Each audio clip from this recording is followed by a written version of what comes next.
Merci Monsieur le Président. Un exposé des plus restreints. Alors je vais essayer de le développer un petit peu. Les Romains disaient « la roche tarpéenne est proche du Capitole », une formule qui rappelle qu'entre les heures de gloire et la chute, il n'y a parfois qu'un virage mal négocié. Le rapport de la Chambre régionale des comptes en apporte aujourd'hui une démonstration particulièrement éloquente.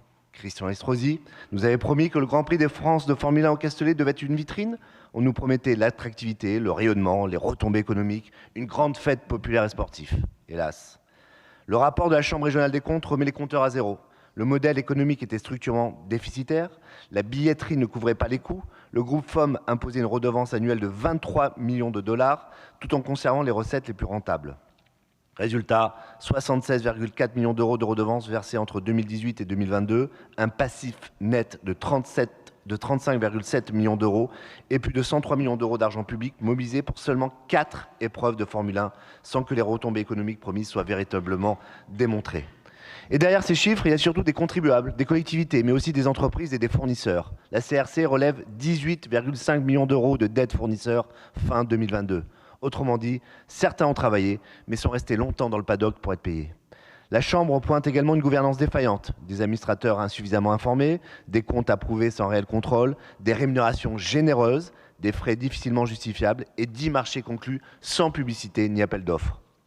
Comme si cela ne suffisait pas, pendant que le mensonge rendait l'opération du Castellet déficitaire et que les voyants étaient déjà au rouge, une étude de 550 000 $ a été engagée pour imaginer un Grand Prix à Nice, sans même en informer les administrateurs.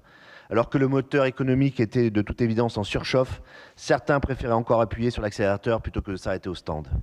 C'est cela le problème. On n'a pas géré un événement sportif, on a entretenu une ambition personnelle.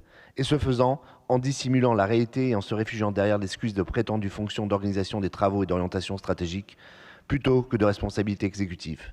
Christian Estrosi a bloqué toute possibilité de redresser la situation, condamnant ainsi toute perspective de maintien de la Formule 1 dans le Var. Nous aimons les grands événements, nous aimons le sport automobile, mais en compétition, comme dans la gestion publique, les victoires ne se construisent pas uniquement à pleine vitesse. Elles reposent aussi sur la stratégie, la maîtrise et le respect des règles. À défaut, le drapeau à damier laisse place au drapeau rouge. Sur ce dossier, notre position est simple. Défendre les contribuables régionaux, exiger la transparence sur la répartition du passif et refuser que la région soit, une nouvelle fois, appelée à jouer la dépanneuse financière après une nouvelle sortie de piste. Je vous remercie.